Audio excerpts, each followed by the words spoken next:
Hello everybody, it's James the Cricket Badger. Welcome to another edition of the weekly Cricket Badger radio show podcast. Each badger marks the track with its own scent.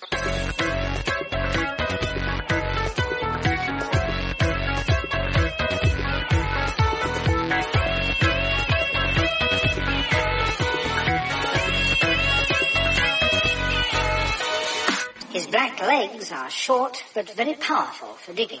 In fact, the name badger probably comes from the French word bêcher, meaning digger. It's that badger style.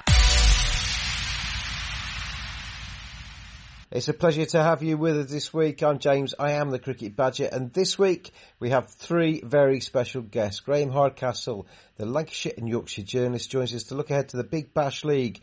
Who's going to win BBL 07 in Australia? The Cricket Badger quick questions are answered expertly by Oliver Hannon-Dalby, the Warwickshire paceman. And finally, the big interview this week, Anthony McGrath, the former Yorkshire and England all-rounder, the current assistant coach at Essex County Cricket Club. He joins us to talk about Champion County season 2017 and his hopes for the future as a coach in the English game. I don't often talk to you too much around the interviews on the Cricket Badger Radio Show podcast, but if you'd like to sponsor us, like to advertise on the Cricket Badger Radio Show podcast, we want to get this being the best it can possibly be every single week. Advertise on it, sponsor it, get in touch with me. It's James Buttler, James Buttler, as in Joss, Butler, at hotmail.co.uk. Get in touch, you can get yourself in front of the cricket world. It's that badger style. So if you want to contact the show, it's jamesbutler at hotmail.co.uk. If you want to tweet us, it's at cricket_badger. Follow us on Audio Boom, subscribe to us on YouTube, and play your part as the Cricket Badger Radio Show podcast gets bigger and better every single week. Let's get underway then. We're talking to Graham Hardcastle, the Yorkshire and Lancashire journalist, ahead of the Big Bash starting in December. We look at the teams, we look at the structure, we look at how it's got bigger every year. Will it be overshadowed this year by the Ashes? It's that badger style. I had a couple of weeks off, Graham, because you've had a child in the meantime, so congratulations on that. Thank you very much. All going well. Little sleep, but now back into cricket chat. And we're going to be talking this week, Graham, about the Big Bash League, which seems a little bit far away at the moment, but it's actually not, as it's only a few weeks before we get into the Australian season properly. And Big Bash has gone from strength to strength over the last few years, probably now caught up with the IPL in terms of its global presence. Yeah, I think so. This is personally speaking, whether part of that is the fact that given my personal commitments within the county season, I get to see a lot more of the Big Bash than I do the IPL. Having been out to Australia and been to a few Big Bash games, there does seem to be a real kind of positive vibe about it and a really good feel to the games. I think there's perhaps a little bit more identity to the teams than there perhaps is in the IPL, although I'm sure a lot of Indian fans would disagree with me on that. But yeah, I completely agree. I think it is up there as the best in the world at the moment. Gets underway in December. I just wonder this year, Graham, with the Big Bash, it's been on an upward curve and the tendencies have been going up consistently throughout. Whether the fact that the Ashes is out there, England playing Australia in the biggest international series you can get, will that take the limelight off the Big Bash a little bit, or do you think that will actually have a knock-on effect to the Big Bash and just make people cricket mad and cricket crazy and they'll attend anything?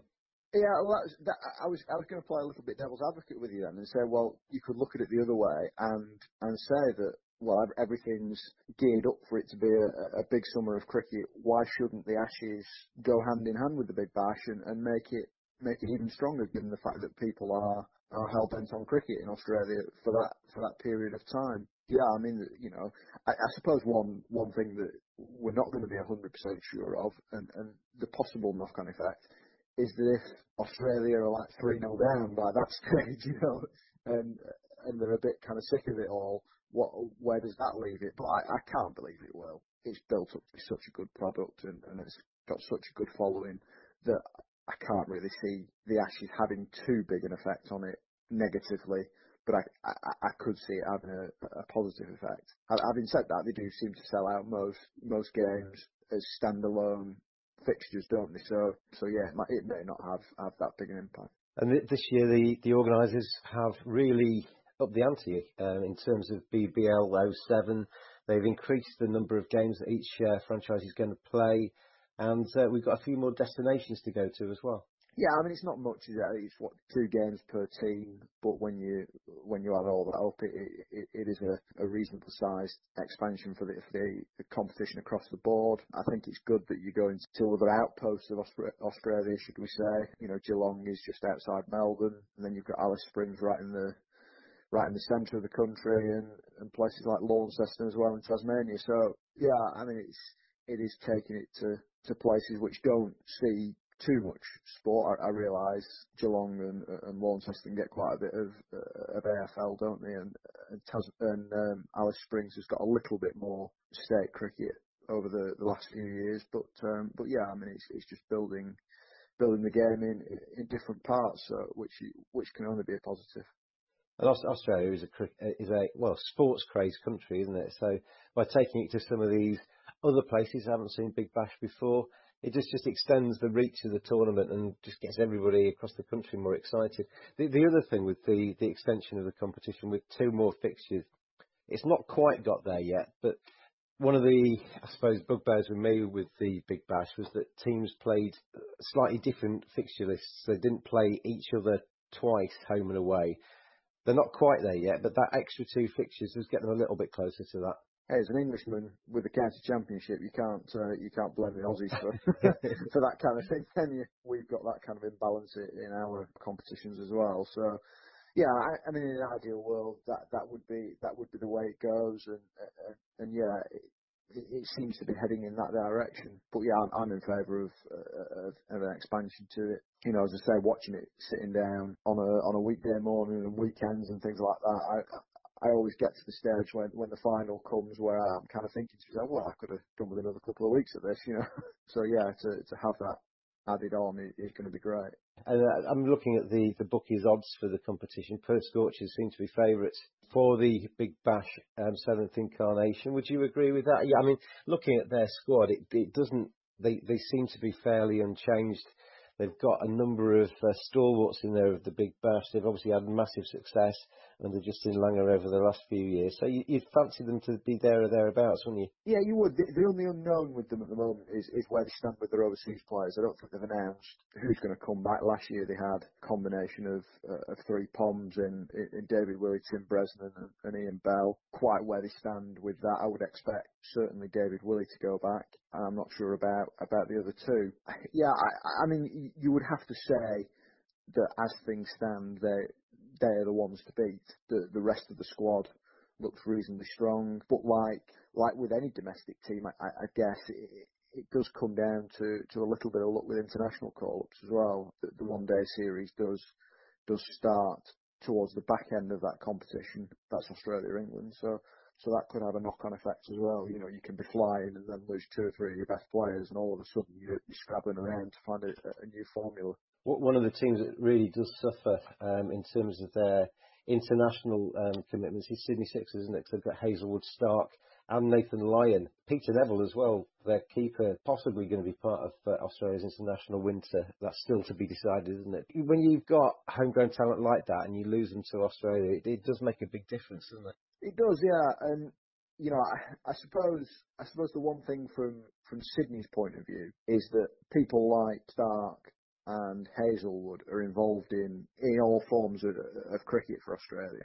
So their presence in the side isn't really an option for Sydney. So you almost just completely wipe them off the slate and forget about them. Yeah, probably as an Englishman, I'm looking at their international fixture list a little bit more keenly this year, whereas before they've always played Test matches, they've always played ODIs during the Big Bash, haven't they? Exactly. So they get somebody like Nathan Lyon back, don't they?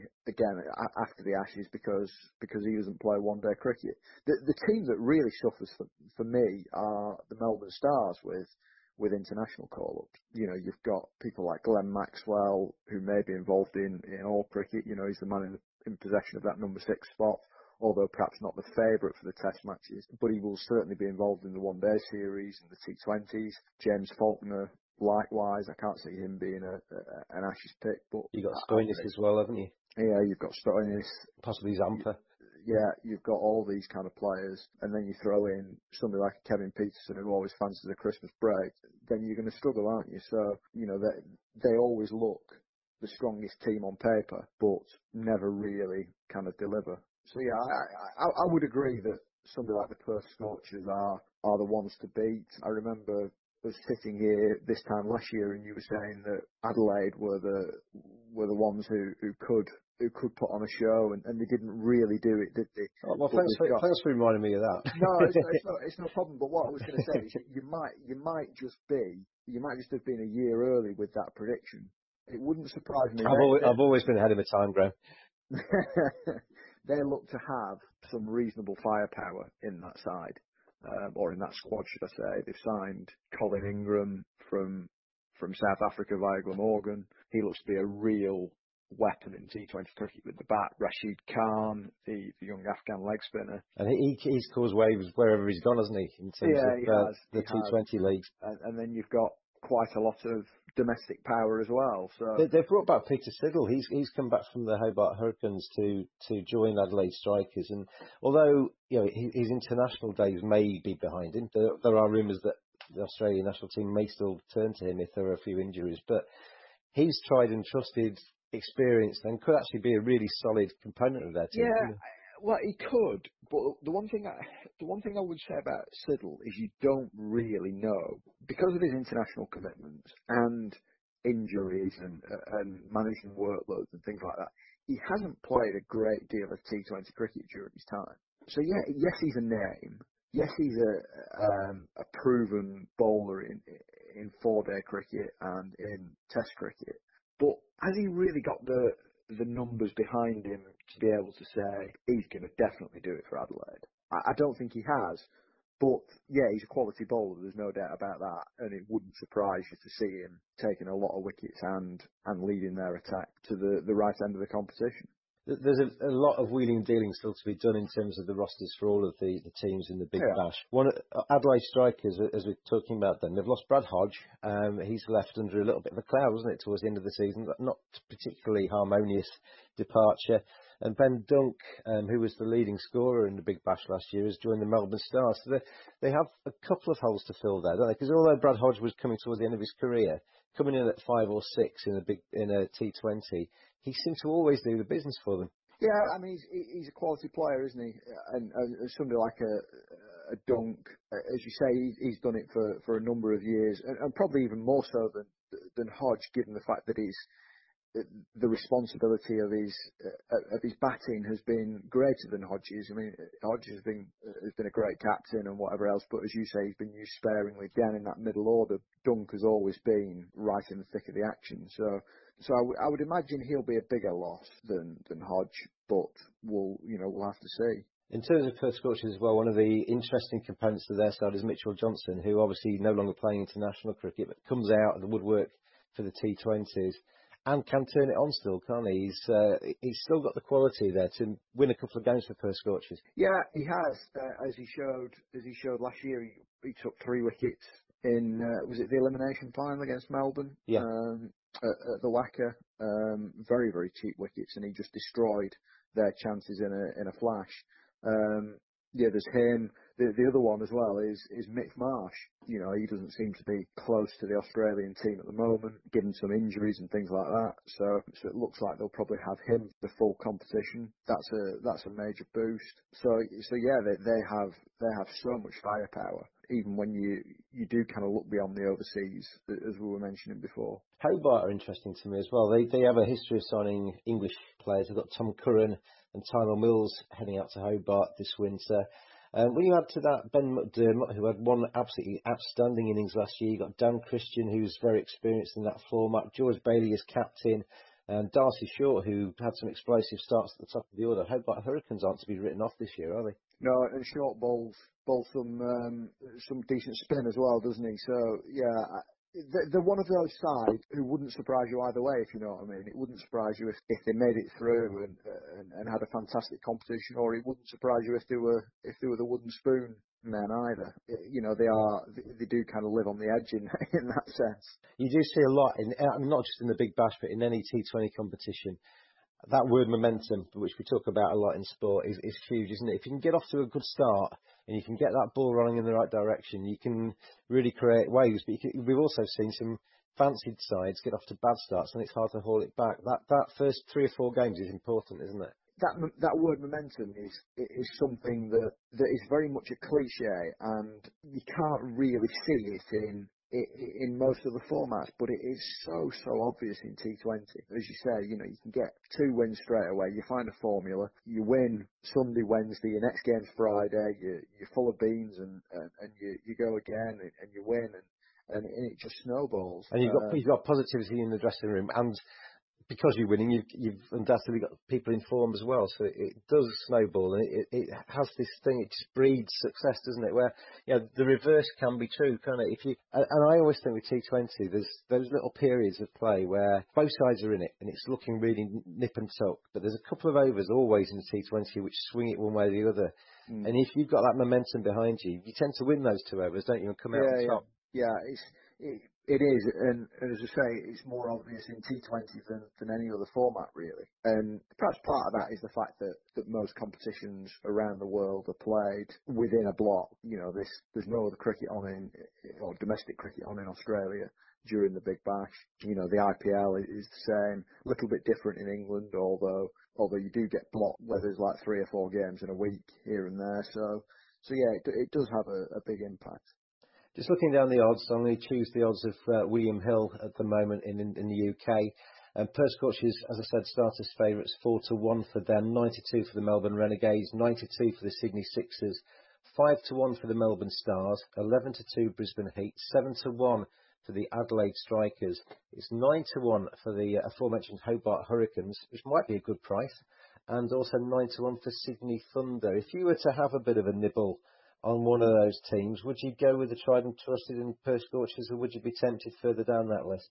I think I would be tempted a little bit further down that list. I mean, you look at somebody like the Melbourne Renegades. They've not really fulfilled their potential over the last few years. Brisbane Heat, they interest me. They're 11-2. Yeah, they interest me. With obviously Brendan McCullum and Chris Lynn. I mean, there's doubt over Lynn's fitness, isn't there?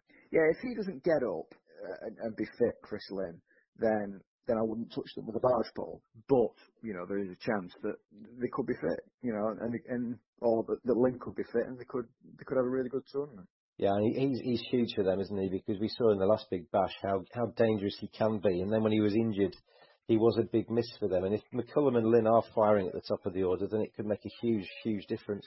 Brendan McCullum getting towards the end of his career in terms of his age. He's getting on a tad, isn't he, the New Zealander? But and I think as such, he's probably a little bit more inconsistent. But when he's good, he's still blooming brilliant. Yeah, it's exactly the same with somebody like a Kevin Peterson at the Stars, isn't it? That there is that unknown as to how much you're going to see of them. You can't guarantee any player being available for a whole competition, because there is always the injury waiting to happen with anybody. It can happen to a 19-year-old young gun, or it can happen to a 39-year-old who's still kind of dragging his career on. But the chances of an injury to somebody like a McCullum or to a Peterson are a lot higher. You look at Peterson, for example, for Surrey this year. He was due to come back and play in the Blast, and I think he played 2 games, and one of those was perhaps even with an injury and his leg strapped up. So yeah, there is always the concern that they won't be around for as much as you would expect. But no doubt, both can still provide fireworks and can win games that kind of in turn win competitions. With both of them as well, it's not because they're not fit. I mean, every time I turn on my social media, Kevin Peterson's displaying his athletic prowess with some kind of workout or something. Yeah, he's an incredibly fit bloke. Yeah, they're not cricket fit though. For example, Peterson would have gone into this Big Bash with cricket behind him in the South African Global League. That's been cancelled. Yeah. So he's not going to have played any cricket apart from the odd warm-up game for the Stars, unless there's something else that I completely missed. He's not going to be playing any kind of cricket for the best part of 4 months going into a competition. Now that's not ideal. So it's all well and good running around your garden and sticking it all on Instagram. But where is the match practice? There's none of that there. We can all do that, Graham, can't we? We can all do that. Of course we can. We just choose not to. Depends how big your garden is, I suppose. Doesn't it? Well, KP does look to be quite good, certainly, and he's got the best of advice as well from the Surrey guys there. But just one final point on the teams before we get back and have one authoritative selection on who we think is going to win the Big Bash. Andre Russell, he's still serving the ban for not attending and dope testing. I think this is probably the last of the tournaments that he's going to miss before he can come back. But I've certainly missed him on the world stage on the T20s because he's a fantastic all-rounder, isn't he? He can bat, he can bowl, he can swing matches with both. His fielding's superb, and I've really missed him on the world stage. And the Big Bash, without him against Sydney Thunder, hamstrung because of that. Yeah, he's a real charismatic player, isn't he? You know, over the last few years, aside from this, he's been, as you say, a real pleasure to watch. And yeah, Sydney will have a massive job on trying to replace him. And because of that, are probably correct to be at the bottom of the bookies pile. Well, when they won the Big Bash a couple of times ago, they were heavily reliant on Andre Russell. He was superb, wasn't he? So that they do miss him hugely. I'll just run down that list again of the market, and I want a sensible bet from you where you maybe put a full stake and then maybe a bit of a nibble from one of the outsiders who you think might be a shock. So we'll go down this list at 4-1 the Perth Scorchers, Melbourne Renegades 9-2, and the same for Sydney Sixers. 5-1 for the Melbourne Stars, 11-2 for the Brisbane Heat, 7-1 Adelaide Strikers, 9-1 Hobart Hurricanes, as are Sydney Thunder. Well, I'm going to steer away from Perth as favourites. If I was going to put a main bet on, I would go with Adelaide. Okay, so that's 7-1. Yeah, and I would have a nibble on, despite the fact that they're better priced in a sense, they're seen as a better shout. I don't see them as a better shout, but I wouldn't mind betting that the Brisbane Heat are there and thereabouts. Okay, I'm going to go against you there, actually. I'm going to go with Perth Scorchers with my main bet. The favourites they are, but they're favourites for a reason because they've just got the history, and Langan seems to know how to get the best out of his T20 sides. And I'm going to actually go against, you said I was forward thinking, 7-1 for the Adelaide Strikers doesn't actually appeal to me this year. They'll probably do really well as a result of me ignoring them. I'm going to go with the Hobart Hurricanes. I think they've got a really good chance this year. 9-1 would be my nibble on them. But regardless of what our picks are, I think it's going to be a really good tournament again. I'm really looking forward to Big Bash 7 and bring it on quickly. Yeah, damn right. I think it will be fantastic, and it's always a great watch over the Christmas weeks as well. Well, thank you for joining us, Graham Hardcastle. I'll speak to you soon. No problem. Take care. It's that Badger style. Thank you to Graham Hardcastle for joining us this week on the Cricket Badger Radio Show podcast. Now, the big questions of the week. The Cricket Badger quick questions. It's Oliver Hannon-Dalby, the victim this week. The Warwickshire paceman, I think, answers them quite expertly. If not a cricketer, what would you have done? Well, I would have gone to, I was on a product design degree at Huddersfield University, so I'd have gone and done that, I think, and then not too sure after that, I probably would have ended up doing teaching, I think, I'd have ended up being a technology teacher, I reckon, if not for cricket. But apart from that, I have absolutely no idea. I'm not one of these people who, always wanted to be a fireman from the age of, 4 years old. I have absolutely no idea what I want to be when I grow up, which is, quite liberating but quite scary at the same time, because when cricket's over, which it will be one day, I'm still trying to find what I'm going to do. Was it always cricket, though? Well, it's great. It just sort of appeared, this opportunity. I was in school, and one of my teachers said there's a trial available at Yorkshire. And I loved my cricket. And that was it was in year 9, I think, so I must have been 14 then. So, yeah, let's go for it. And then just from there on, these other little goals kept appearing in front of me. I want to get an academy, or I want a pro contract. And from then on, it was just, of course, is what I want to do. It wasn't from a young age, but certainly once the opportunity arrived, I was like, yeah, this is definitely what I want to do. What was the biggest influence on your career? Well, I mean, when I first started playing, it was my mum just literally took me down to the local cricket club. Yeah, it's like 9 or 10, so my mum was a massive influence. The fact that we just used to walk down to the cricket club on almost a daily basis. But then down at Copley Cricket Club in Halifax, I had some absolutely unbelievable coaches in Fred Hemingway, Peter Blake, Peter Young, and Lally, probably Richard Thorpe and Peter Hoyle. There were guys and John Cliff as well, who all just helped me out massively. And those sort of guys down there sort of taught me the game, taught me the rights and wrongs after a few mistakes, and sort of helped shape me as a cricketer. So impossible to sort of say one massive influence, but those guys down there certainly taught me how to play the game. And then latterly, at Yorkshire, I was Steve Oldham and Ian Hughes, and then at Warwickshire with Dougie Brown, Alan Richardson, Potwell, people like that. They've all had massive influences on me. So I can possibly just name one. Either, everyone I've worked with, all the way from Copley to Warwickshire now, have been a great deal of help to me. But that would have never happened if my mum had not chose to sort of walk me down to the local cricket club. So she's probably top of the list. Who was your hero as a child? Well, watching the 2005 Ashes, that entire team, but, the typical ones, of course, Freddie Flintoff, just because he was an absolute legend in that. But then watching Brett Lee and Glenn McGrath as well for their side. I absolutely loved watching Brett Lee bowl. That was unbelievable. So I'd probably say Flintoff. What's your best moment in cricket? Oh, probably have to say winning the T20 in 2014 at home at Edgbaston. I mean, the Lord's final that we won last year was unbelievable, but there was just something about winning that T20 on our home ground in front of our home fans, and even the party that went on afterwards in the changing room with everyone there, with the ground staff there, chief exec, that was incredibly special. Just the fact that it was on home turf, that was brilliant. What was your worst moment in cricket?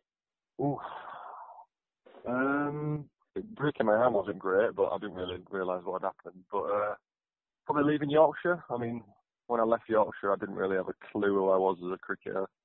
I didn't really know who I was as a bloke. Sort of a bit of lost, really, and luckily an opportunity presented itself at Warwickshire, and since then I've sort of been able to, rediscover what kind of bowler and what kind of cricketer I am, and certainly grown as a person. But so I'd probably say that, that morning I got at the meeting with Yorkshire and got released and ended up crying on the shoulder of Matthew Wood, the PCA, personal development manager for the North. That's probably a pretty low point in my career, yeah. But from that, I managed to get a great opportunity here at Warwickshire. So, it all worked out okay in the end.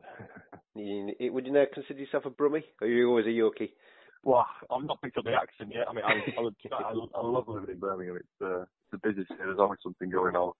But, home's still Halifax, I think. Just the fact that all my family and friends are still like, it's really tough in the season, the fact that, people invite to weddings and birthdays, and there's just no chance you can go. I've got a friend who's getting married in the summer of next year, and he's like, and he's one of my best mates. He's like, can you come? I was like, I've literally no idea. I'll be able to tell you 2 days before. Obviously, when you're organising a wedding, it's a nightmare. So it's always nice this time of year that I can literally say yes to everything. So I end up going to weddings, christenings, bar mitzvahs, this winter period. I just say yes to absolutely everything I can. So Halifax is definitely still home just because my family and friends there, but I do love living in Birmingham. There's so much to do. So if you're listening to this and you want Ollie at your wedding, then make sure it's in the winter. Yeah, exactly. October time, perfect, yeah. If you could trade lives with any current cricketer for a day, who would you choose? Question. Jimmy Anderson. Just to be able to feel what that's like to be able to bowl in-swing, out-swing, on the spot, at will, round the wicket. I can, with this ball and a bit of swing, I can do anything I want. That is, a pretty high level of skill. So just to be able to experience that for a day, yeah, I think I'd go with that. Well, we'll arrange that for the 5th day of the 5th Ashes Test, and you can take the winning wicket, and then you'll be a hero, won't you? Yeah, exactly. In charge of cricket for a day, Ollie, what would you change? If I was in charge of cricket, I'd maybe bring in one rule that helps a bowler. I mean, has there been any rules in the past 100 years that have helped out a bowler? You used to be able to bowl a foot closer because of back foot no ball. Now we'll change that for batters. You used to be able to bowl where you want. No, batters can't hit it when it's slightly down leg side. So let's make it just bowl in a certain area. Well, you can only bowl 2 bounces and over now. But you're not bitter though, are you, mate? You're not bitter. No, not at all. Not at all. So yeah, maybe maybe just, I don't know, a bit less strict on wides, leg side wides. I mean, if it goes down leg side by an inch, are you really telling me that's a bat can't hit that? That's one of my bugbears, actually. Is outside the off stump, when you see a batsman flash a cut at a ball and it goes over his bat and it's signalled a wide. Yeah, we're literally just restricting it to you're going to be able to bowl it here where the batter likes it, please. Just our volleys, please. You can't bowl any shorter than this line because we like it nice and full. That's where it's going. But like I say, I'm not bitter, right? I'm not a fast bowler at all. Who is the best player you've ever played against or with? Kumar Sanghakara, without a shadow of a doubt. I mean, played against him this year, and obviously he's had an unbelievable year. And just he just dictates what's happening in the game. I was bowling to my edge batsman this year, just before a break. I think it must have been lunch or tea. And I might be able to 5-over spell. First couple of overs he just played normally, and the last 3 overs he's just blocked, just blocks them. And I was bowling exactly the same as how I had bowled the previous 2 overs, where he'd maybe taken me for 15 runs in 2 overs. In the last 3, just because there's a break coming up, he's just tapping them back. And I'm just thinking to myself, like, if I say, brilliant bowling, you keep it tight here. And I'm thinking, yeah, I'm bowling well here because he's letting me bowl his maiden. So come the lunch break, everyone's well bowled on that, maybe bowled 5 overs to 15 runs. I'm on again after tea or after the break because, Belly says, oh, yeah, brilliant, well bowled, he keeps it nice and tight there. And again after tea, I'm bowling exactly the same balls, maybe 2 overs, he just blocks because, he's getting himself after the break. And then let's rip after literally 3 overs. The next 3 overs, he takes me for 20 in the over. And I've bowled the exact same deliveries, but he just thought, yeah, I've got myself in now, tea. I'm going to start smacking it again. And he's maneuvering the field like I'm a spinner. So if I've got no third man, I'll run you down to third man, then you put a man over there. So there's a space at mid-wicket. I'll just whip you through mid-wicket. He just dictates the pace at which the game goes and plays with your field like you're a spinner. Absolutely ridiculous. So like I said, that whole spell I maybe I bowled 8 overs, and the middle chunk of it I might have bowled 4 maidens, but they were only maidens because he let me bowl maidens. And like I say, he was just thinking, well, I'll shut up shop now for tea. I'll start again and shut up shop for a little bit after tea, and then I'll just go play how I want again. So yeah, definitely Sanghakara. I'd say the whole game is just dictated by him from my experience. I'll take you back to that previous question when you chose Jimmy Anderson. It'd be quite good for you, wouldn't it, to try and be Kumar Sanghakara for a day to see what it's like to smack a ball all over the place? Yeah, I suppose so. But obviously I'm the bowler. My heart's bowling. So like I said, to be able to experience someone who I consider the greatest bowler, who's probably lived for England, that'd be unbelievable to experience. It's a fair point that, being able to hit the ball straight for one day might be a worthwhile experience, but no, I think I still want to be Jimmy Anderson. If you could meet anyone, living or dead, who would you meet? I reckon I would go to someone like Winston Churchill, just because, think of the life that guy's led. Just absolutely unbelievable experience. A great deal of life. I just, want to have a listen to him and see what he has to say, a few stories. So, yeah, probably someone like Winston Churchill, something like that. If you won the lottery, what is the first thing you would do? If I won the lottery, the first thing I'd do is bring my girlfriend and see if I can get another dog. So my current dog, Toby's got a playmate. So, yeah, we're going to be all right. We've got a bit more cash. Let's have a bigger house and another dog for him to play around with. Who would play you in a movie about your life? Probably Steve Merchant. He's off the Office, isn't he? He's tall, skinny lad. He looks pretty similar, I'd say. Not that he's, I don't know, but I don't know, he's like his character's the same, but he's obviously a good actor, so that doesn't matter. So yeah, he looks pretty similar. So yeah, Steve Merchant, I'd say. He's got more goggly eyes than you. Oh, thank you, that's very kind. But yeah, he's still tall, skinny lad. I don't think it's not a massive compliment, Ollie, to say that you're better looking than Steve Merchant, but anyway. What is your first memory of being really excited? Oh, I think it was a Christmas, and I have no idea what age, but there was this massive package wrapped up for me. And I was thinking, what on earth is this? And it had a handle popping out the top, and I couldn't lift it up. This sort of box or whatever it was that heavy. I couldn't lift it. So what is this? Ripped it up, and it was a Scalextric track. It's hard to say. Scalextric track. I got it for Christmas, and my mum and dad bought it, and we spent all day building it up, and I spent months and months just driving this Scalextric track around the front room. It was brilliant. So yeah, I'd say my first Scalextric, which I don't know, it might have been 3, 4, or maybe 5, something like that. Yeah. So getting a Scalextric, yeah. What was the first thing you bought with your own money? I think I was a good little saver when I was younger, I reckon. So first thing I bought with my own money was probably like a mountain bike. Young in secondary school, age 13, 14, and all my mates had full suspension mountain bike sort of thing. So I reckon I saved up for a few months and bought a mountain bike to match all theirs, and ended up, riding around Halifax, thinking I was cool, doing little jumps and stuff on my mountain bike. So yeah, I'd say a full suspension mountain bike was the thing. When was the last time you were really nervous? Probably. What day is it today? Thursday the 19th of October today. And on Tuesday, I was on the bike, having had a crash on the Monday, where I ended up sliding on my backside down a hill in Gloucestershire. So the day after, when I was still riding, I was very nervous going down the hills, because I ended up hitting a branch that had fallen from a tree because of this Hurricane Ophelia thing. So going down these other hills through Wales on Tuesday, I was very nervous, thinking, oh, what's that pothole? Oh, what's this leaf? Oh, I'm going to slip here. Oh, so I was literally a couple of days ago going down a few Welsh hills pretty quickly. I was very nervous.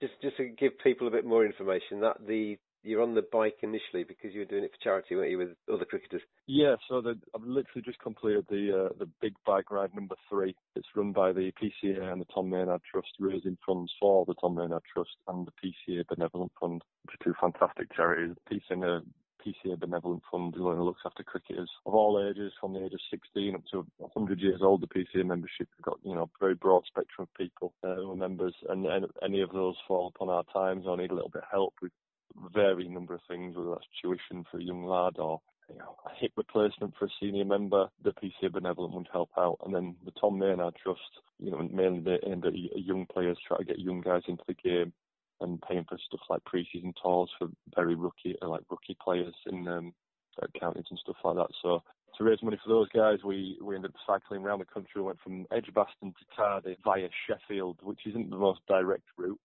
So whoever thought that one up, I need a word with them. But we ended up doing 370 miles, I think it was in the end, over 5 days. Cycling all the way. It was an absolutely fantastic experience. I absolutely loved it. I've no idea what to expect. I'm certainly not a cyclist. I bought a road bike just for the big bike ride, but ended up absolutely loving it. Even with a little fall, it was a fantastic experience, and I absolutely loved it. And we ended up raising some good money, like I say, for 2 amazing charities. So it was very good. Good way to spend a week. What is top of your bucket list? Getting a hole-in-one in golf. Absolutely massive, keen golfer, as are most cricketers. And I have not yet got a hole-in-one. So number one, I did definitely get a hole-in-one in golf. And I'm not great. My handicap's about 15, so I'm not an amazing golfer. But my theory is just, the more you play, surely the odds are, the more it's going to happen. So if I just keep, you could be a terrible golfer, as I am, but if I play 50 times a year, then surely at some stage I'm going to get one. So that's my theory. Hole-in-one in golf, and just keep playing as much as I can. I've found something that I've actually done that you haven't. Oh, really? You got a hole-in-one? Yeah. Oh, I'm very jealous. 120 yards. The green was shielded a little bit, hit the ball, walked up to the green, couldn't find it anywhere. I was looking in all the bunkers, was looking all over the place. My mates were looking in behind edges and everything like that. In the end, I said, you lot carry on. They all carried on, put it out, went to reach the ball out of the hole and realised my ball was already in there. So you've got a hole-in-one when no one's looking. James, that doesn't count. We've all got trousers like that where you can drop a ball out of your pocket and say, oh yeah, here it is. We've got to see it for it to count, James. You can't just make up holes-in-one. That was what was disappointing about it, Ollie, was that I didn't actually see it land on the green and roll in because the green was kind of like shielded. You're a cynic. You're a cynic. Are you a morning or a night person? See, if you'd asked me this 5 years ago, I'd have said a night person, but I think the older I get, I just mentioned I've got a dog, I really quite like getting up early in the morning these days and taking Toby out nice and early. So I would say probably more of a morning person, although I still have to drag myself out of bed. Once I've done that, I love it, so I'd probably say I enjoy the mornings more. I would say more of a morning person. What celebrity annoys you the most? Probably someone like Amanda Holden and Piers Morgan on Britain's Got Talent. It's absolutely massively ironic that those two people are judging talent when, as far as I could see, I have no idea why they're famous. So probably those two on Britain's Got Talent, just because I'm thinking, why on earth are you there judging some quite talented people? On a scale of 1 to 10, how cool are you? I'm not the coolest, I don't think. I'll probably say 6 out of 10. I'm alright. I don't think you'd walk past in the street thinking I was an absolute numpty, but you're certainly not thinking I'm cool as a cucumber either. I'm just a bit, it's quite hard when you're 6'8" and I've got legs up to your armpits to look too cool. So, yeah, probably just above average, a 6, something like that. If your plane was about to crash, who would you want sitting next to you? On either side, I'd want my girlfriend Kirsty, and the other side I want Toby, my dog. Oh no, because then that's horrible, because I've killed them, haven't I? Because they're coming down with me, aren't they? No, so I wouldn't have them, because that's horrible, because I've just put them on a plane with me that's crashing. So 2 strangers I don't know, and I'd want to be able to ring Kirsty and Toby and say I love you, and then sat next to me, I'd want no one. I want it to be an empty plane, so no one else is going to die. It's just me, and next to me in the seat is a phone. I've got my phone with me, so I can ring all my loved ones, tell them I love them, and then it's just me on my own. For some reason, I've flown a plane on my own, and it's gone badly.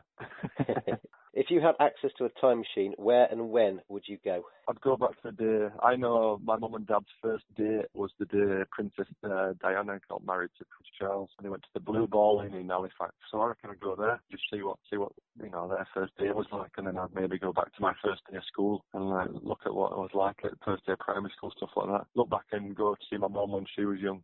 So I'm not too far. I'd just go see some loved ones and see what they were like growing up. Go see my dad as a youngster. And so I won't be going back hundreds of years, I don't think. I'd just go see friends and family and see what they're like when they're a bit younger.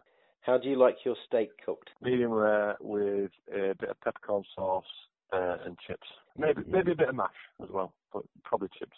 If you could live anywhere in the world, where would it be? It'd have to be a choice between Cape Town and Barbados, but I think I'd probably go Cape Town. Beautiful scenery, beautiful place.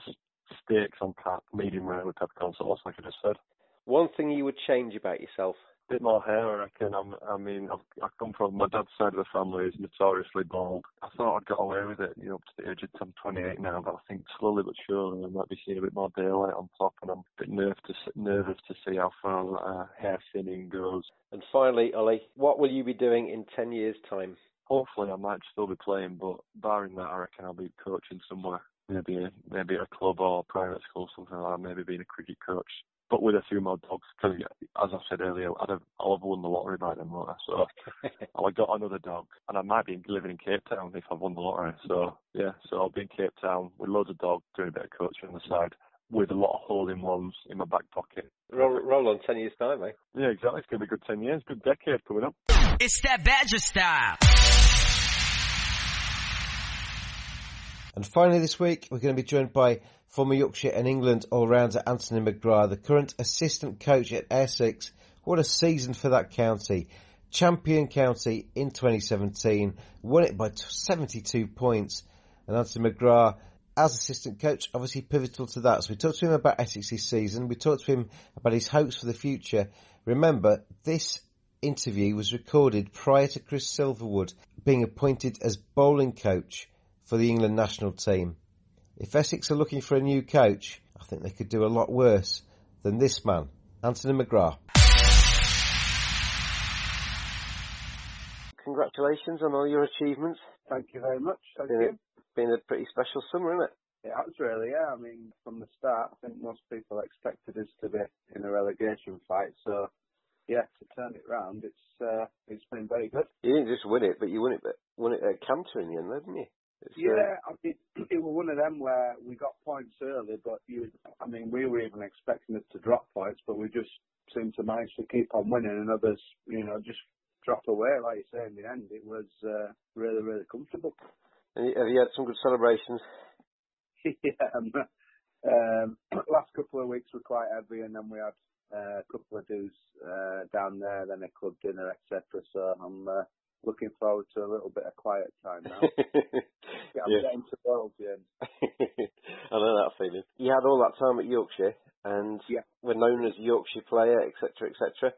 And there seems to be like a little bit of Yorkshire now gone to Essex, isn't there, with yourself and Chris Silverwood down there and achieving success? Yeah, I mean, Chris took over 2 years ago now. Asked if I'd be interested in coming down for an interview for the batting coaching and the assistant coaching job. And as you know, I was doing some stuff with Yorkshire, so it was quite a tough decision. Having had several conversations with Chris, I decided to go down. And when I found out a little bit more what he was trying to do and the opportunity I got, I just thought it'd be good for my career.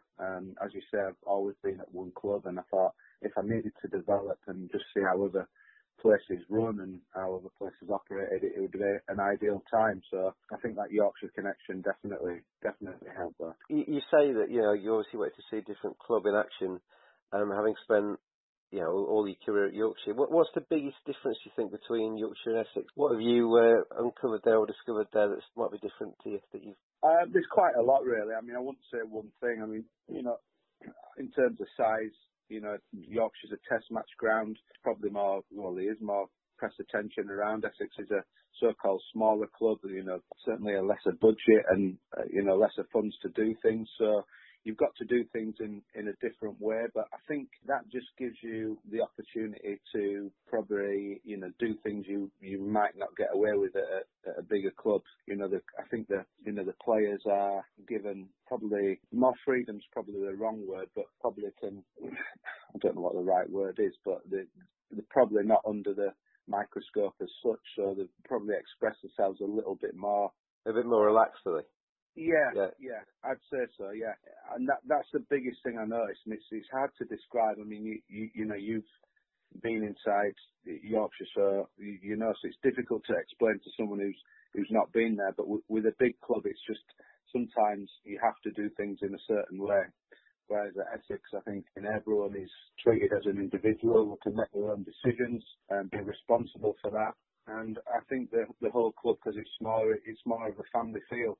And, from the steward to the gatemen to the groundsman, everyone knows each other. And, we've seen in the last 2 years, even when we've won a game, the groundsman or office staff will come into the dressing room. So it's a lot more closely knit, I would say.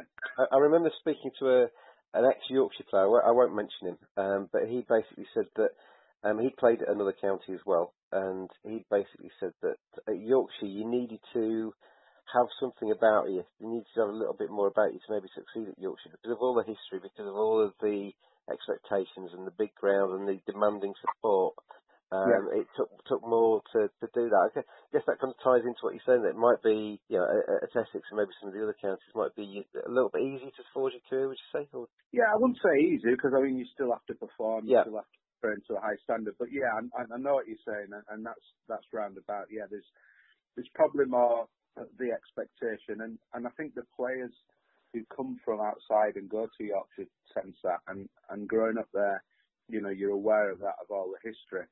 And I think sometimes, it's down to the players as well. They put too much pressure on themselves, and sometimes they're not being themselves. You're almost acting when you come into work rather than because that's what a Yorkshire cricketer should be. Whereas, I just think how I found at Essex, it's a little bit more authentic. You can certainly make your own decisions and be responsible for them. But, having said that, we have high standards in training and in practice, and the way we've played this cricket, I'm not saying it's by any means that it's, you just come in and do what you want and no one will say anything. But I think it's just a different kind of atmosphere and a different kind of pressure, really.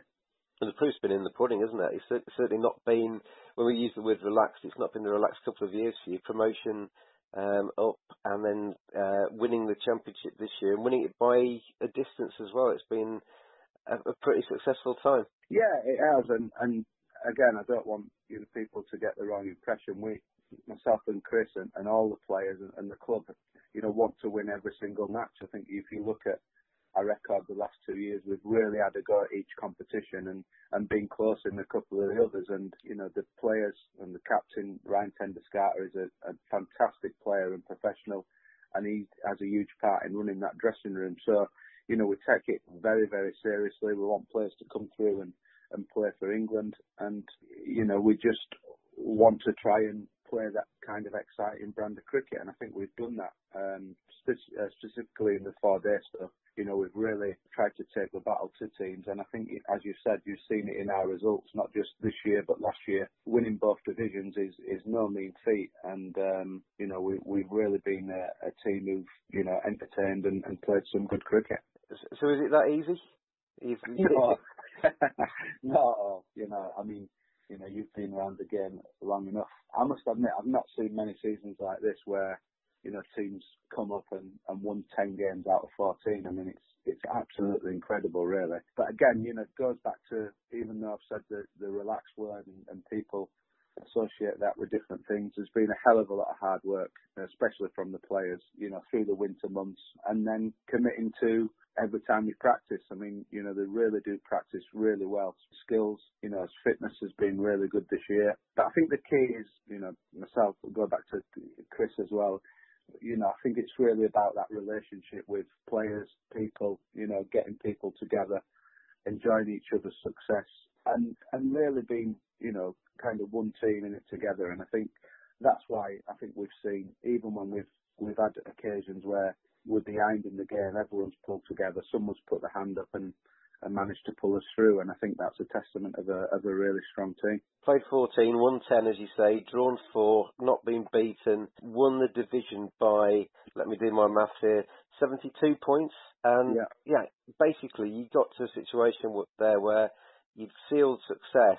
Pretty much the rest of the division was still fighting relegation, and you picked up the trophy. It's a season to be really proud of, isn't it? Oh yeah, I mean, it's only now you really look back and it's sinking in. I mean, when you're in the moment, you're looking over your shoulders at other teams and thinking we're going to lose one somewhere and someone's going to put us under pressure. But yeah, it's just been one of them seasons where some of the sessions have been phenomenal. We've bowled teams out, or we've 150 for none in a particular session and just took the game away from the opposition. And you can only do that with good players, and we've really had a really good, strong squad. And I think one of the comparisons to Yorkshire is as well, we've really concentrated as much as we can on our homegrown players, and I think that's the cornerstone of any team in any sport. At times we've had 8, 9 lads who have been brought up and born in Essex, and I know some people disagree, but I just think it brings everyone together. It means so much more. Your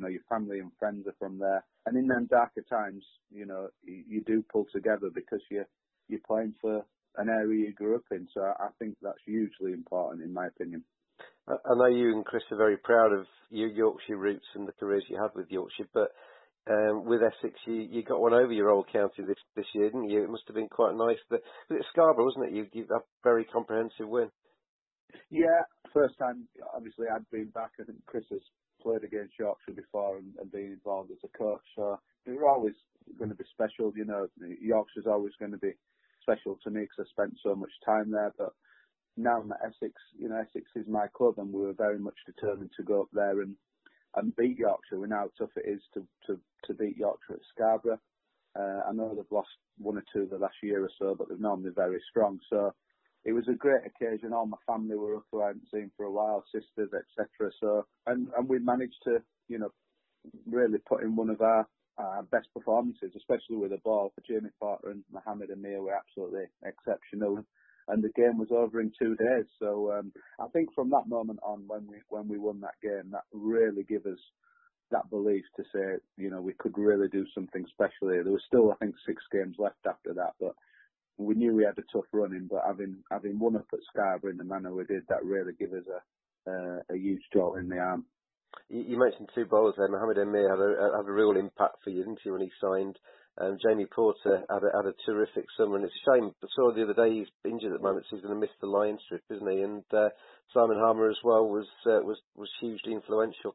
Unfortunately, we only had Mohammed Amir for 3 games and he got injured, but the game against Yorkshire, he was absolutely phenomenal. But he had a huge impact, through the squad with the rest of the bowlers, and the other 2 bowlers, Jamie and Simon Harmer, you mentioned, are just incredible, really. I think that has set up championship wins, and I think bowlers certainly win them for you. You've got to get 20 wickets, and them 2 just were bowling spells, which you hope they're going to replicate in the future.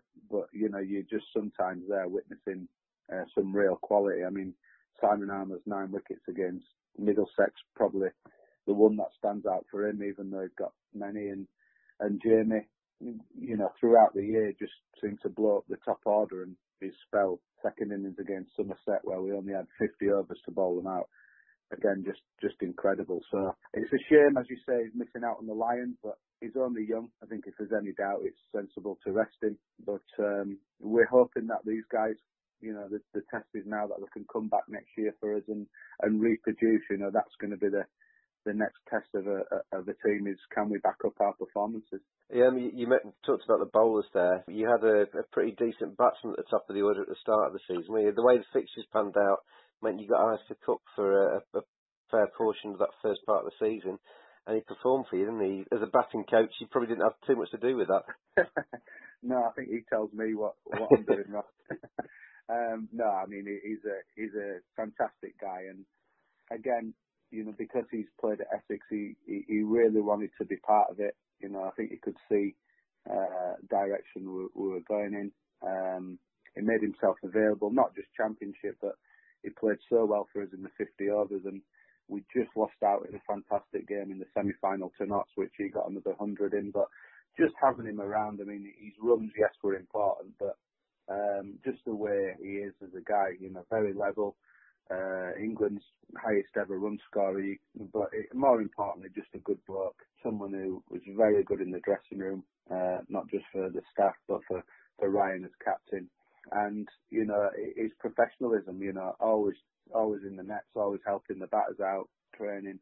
And if you have someone like that with the success he's had, it's very easy to use him as an example of the younger players. You just point, if you want to be an England international, have a look at this guy, and it's a very, very easy win for the staff, for us to point him out. From a distance, Mags, as batting coach, there's another name that I keep noticing, which is Dan Lawrence, who is a youngster. He's played for under-19s. He's had some success for you guys as well. Is he as good as he sounds? He looks to be the real deal. Yeah, I mean, with a few batsmen who've done really well, but Dan, you keep forgetting how young he is. I mean, he's played absolutely magnificent since I've come to the club. The first game this year, we should have lost to Lancashire, but for his 150-odd not out again, absolutely magnificent. So it's still a lot of improving to do, but he's got a good head on his shoulders. Again, works really hard at his game. He enjoys his cricket. He's a little bit unorthodox, but I think that's good. He hits the balls in different areas, and bowlers find it difficult to bowl him. So if he keeps going in the direction, he's going on a Lions tour, which is great this winter. I'm sure he's going to come back from that a better player. But I think for me, it's just about keeping him grounded and keeping him concentrating on his cricket. I think if he does that, then he can achieve anything he wants to do. Interesting what you said there about being unorthodox. Is, as a batting coach, there's temptation, I guess, to try and get people playing the V and do all the kind of things the coaching manual tells you. Yeah. Are you somebody that's happy to see somebody, for want of a better phrase, express themselves and just go out there and play how they've always played? Definitely, yeah. I mean, I don't subscribe to this, you have to play a certain way to play county cricket or test cricket. I mean, sport's all about, and cricket is all about fun. That's why people play. That's why people come and watch. People don't want to pay money and watch people bat exactly the same way.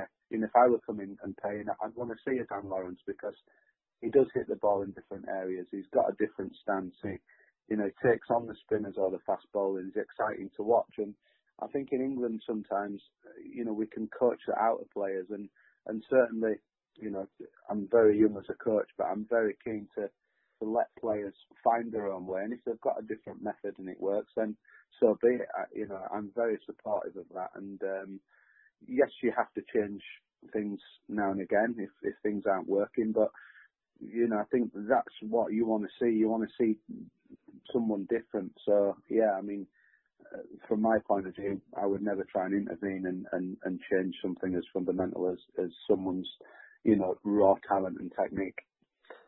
On the coach, I mean, you had a very long and distinguished career, plenty of success in there, some fantastic seasons and England recognition, but there are also some lower points in that career as well, Mags. Is that, yeah. Do the highs and lows of your career make you better equipped to be a coach for youngsters to kind of, because you've been there and done it?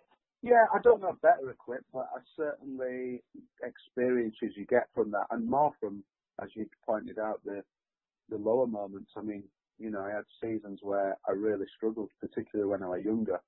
And I think you've got to draw on them. And I think it's more not the technical side of things. I think it's more the empathy you have with players. I can remember going home as a as a player for Yorkshire and crying, because I couldn't get any runs, not knowing how to work it out or feeling under pressure or being left out of the team and how that affects your family and your friends. So I try and draw on that and more think about how it's affecting a player, maybe how we can get a plan to go forward. And sometimes the biggest motivator I found of getting out of bad form, yes, was in the nets and hitting balls, but was just actually talking to someone and telling someone how you felt. Maybe you're uneasy about facing a particular bowler or, the media or the press. So I think that's part of the coach's job. It's not just the technical side. It's about the relationship, about understanding the player. And I think if you can get a happy player, and happy, I mean, in the mind and wanting to come into practice and work, I think that's half the battle. And it doesn't always work, but certainly that's what I've taken from my career, that it's not just what you see on the eye, as in the batsman playing. It's try and delve under that and try and get into how a player's thinking. I think that's where the real root of the problem can lie. I've had quite a few chats with a man you know very well, Kevin Sharp, about that kind of subject, and he said as well that he had times where he didn't know where the next runner was coming from, and he felt that he was able to associate with how players were thinking. I think he worked very closely with you as well on those kind of areas. Yeah, I mean, I changed my technique, which is a big thing to do halfway through my career. And I remember Kevin, when I first got with him, saying, it's going to take around 10,000 repetitions to change this, which were a hell of a job. But before that, I think before we actually hit a ball, we must have spoke for hours and hours over the course of weeks. And a lot of that was just unloading feelings, really, and thoughts about the game and probably things I've not shared with other people. And that was a huge part of that. And I think, without going too deep, I think sometimes we get het up in this country about technique and it's not that. It is sometimes, and yes, you've got to be aware of that, but sometimes it's just switching a player's mindset or the feelings or the thoughts can just open the door and really open his mind to, actually, I can do this, or actually, I'll try this. And again, I think that just comes back to, the relationship and trusting whoever you're working with, really. I also think that with Gary Ballance, when I watch him play for England, and as opposed to when he plays for Yorkshire, all the press is kind of have people under a microscope, don't they, when they're playing for England? Yeah. And there's that fear of failure, and you can almost see that in players. And you can't get the best out of somebody when they're actually worried about what's going to happen and how they're going to get out. They need to feel more at home, feel positive, and feel sort of calmer at the crease, I guess. Yeah, and look, it's tough. I mean, it's part of sport, the top level, the expectation, and now with Sky and BT, everything is scrutinised, every single ball, the lunch break. So they have to talk about something, and if you're out of form, unfortunately, it's going to be you. But again, it's just how to deal with that, and you've got to have a mechanism, and for me, that's as important as having a good forward defence or a pull shot or a ramp shot. You've got to have a mechanism for dealing with the low points, dealing with the media, and it's part and parcel of being a cricketer. But I think, unfortunately, still some people, the default mode is if you're out of form, it's technique. And in my opinion, it isn't. But look, it's only my opinion. There's different cases, every individual is a different case, but the players to deal with now a hell of a lot, and players are more known and going out and everywhere they go, so they've got to deal with everything like that. And when you're in a rough patch, some people are not too scared to come up and tell you, and it's tough being told things like that. So as I say, I think it's really important from a young age that players know what's coming. And know, at least have some kind of mechanism to deal with that. You've got a dressing room at the moment with Essex with a lot of people with smiles on their faces, I guess. And promotion, as we said, winning the county championship, which wasn't expected by many people and was comprehensive. You've got to do it again next year, haven't you? You can't just basically rest on your laurels. You've got to go again and try and replicate that. Absolutely, yeah. And there's not one person I can guarantee you thinking, we've done it now, we can pack up. It's the first time we've won it in 25 years. The test now is to go on and, one, try and defend it, which not many clubs have done. We're going to try and, bring some new players in through through the ranks and look to try and bring in and strengthen the squad. But we also want to have a go at the one-day competitions. As I said, we 2 quarter-finals 2 years ago, and this year we got to a semi-final. So, there's work to be done there. And if we're going to be classed as a good team, and that was the plan from the start, if we want to be in the handout for the medals towards the end of the season, we've got to do it year after year. And I think that's the aim. It's easier said than done. I think teams now are going to be ready for us. I think they know what to expect. I think we may be surprised a few. So, and then the word we went back to at the start is now expectation. Essex are, in the eyes of the rest of the country, are not a little club who are going to get relegated. They're now champions of England, and everyone's going to want to prove it was a one-off. So we've got to be ready for that. And, once we meet up again, it'll be about, that championship's gone now, and it's how we go again from no points and how do we get to as many wins as we can again. That's for next season. For now, Mags, very well done on 2017. Been a pleasure from a distance watching you get that success. Thanks, James. Thanks, mate. It's that Badger style. Thank you for joining us this week on the Cricket Badger Radio Show podcast. Thank you to Graham, to Oliver and to Anthony for being our guests this week. Plenty more to come over the next few weeks and months. If you want to contact the show, it's jamesbutler@hotmail.co.uk. If you want to tweet us, it's @cricket_badger. Follow us on Audio Boom, subscribe to us on YouTube, and play your part as the Cricket Badger Radio Show podcast gets bigger and better every single week. See you next week, Badgers.